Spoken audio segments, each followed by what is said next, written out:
I'm Brandon Strange, joined by ESPN Houston's Charlie Pallilo. Charlie, welcome in. Let's talk some Astros.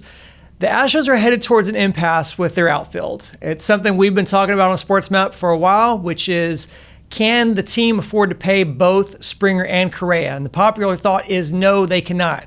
So let's start from that place. Let's assume they can't. Correa is an outright free agent in 2022. Springer is a free agent after this season.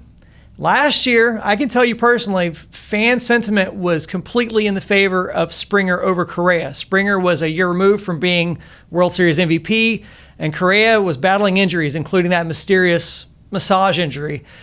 But fast forward to this year, and admittedly, it's a smaller sample size, but Correa's hitting around 300, whereas Springer's hitting under 200. Who are you bringing back, Springer or Correa? Boy, it's a challenging issue to grapple with, especially for the new general manager who doesn't have the history with either of those guys.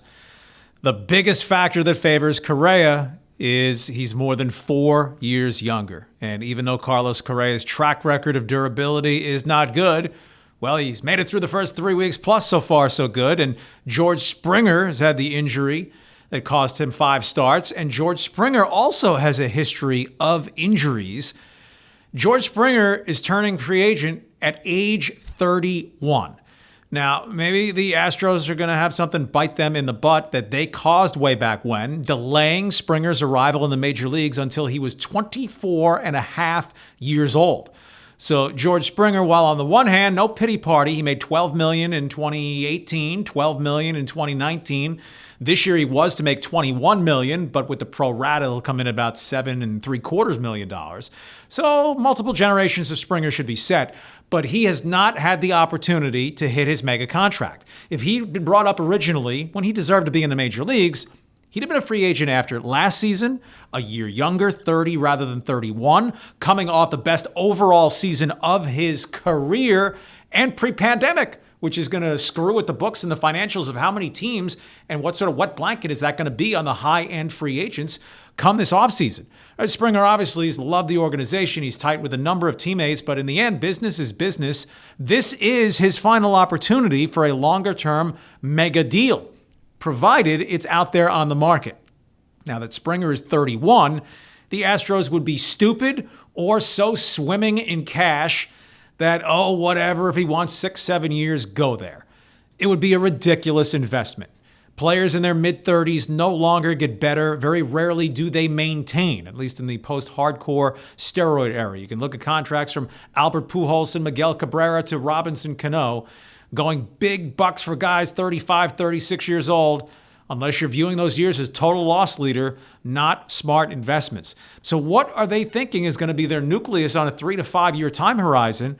Well, the injury bug is always looming in the background on Correa, or has to this point, but betting on a 26 turning 27-year-old player playing at peak physical ability over a 3 to 5 year period is better than doing so in a 31-year-old player. So you don't want to unfairly penalize Springer for this short season. I mean, I presume he's going to wind up hitting his weight, whereas being in the 190s, he's not doing that. But Correa, if we're talking it's going to be a 4 or 5 year deal, Correa is the more sensible deal. Now, the one X factor attached to that, Springer's a free agent, right? The Astros lose him, they get a compensatory pick and no more. Correa, if they were to think about trading him for real in the winter, there would be significant trade value for a team knowing it would procure his services for all of 2021 and then try to negotiate if they wanted him beyond that. John Granado of ESPN Houston also was saying he has heard that Springer was expecting a contract offer during the winter, and that did not come. So it sounds like Springer wants to be here. The jury's still out on whether Correa wants to be here or not. Should signability come into a factor when making that decision? Sure. Age, how many dollars are we talking about? And I don't know, between George Springer and his representation, what were the magic numbers? Right? Mookie Betts didn't re-sign until the eve of the restart with the Dodgers. If over the winter, and this is where maybe the Astros tumult the whole scandal, and then Luno winds up getting fired, Jim Crane's fined $5 million.